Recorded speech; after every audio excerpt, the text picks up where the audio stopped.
आजचा व्हिडिओ खास कपडा व्यापाऱ्यांचा. कपडा व्यापाऱ्यांच्या मध्ये जी सगळ्यात मोठी डोकेदुखी असते ती म्हणजे डेड स्टॉक. डेड स्टॉक म्हणजे काय, तर ज्या मालाचा डिमांड मार्केट मधून संपलेली तरीही तो माल आपल्या दुकानात पडलेला आहे असा स्टॉक म्हणजे डेड स्टॉक.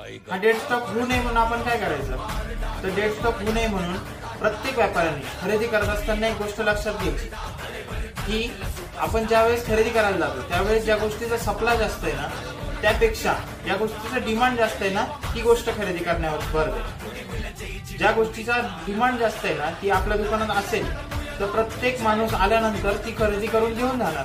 त्यामुळे आपल्याकडे मालाचं रोटेशन चालू असणार आणि डेड स्टॉक नावाची गोष्टच आपल्या दुकानात संपून जाईल.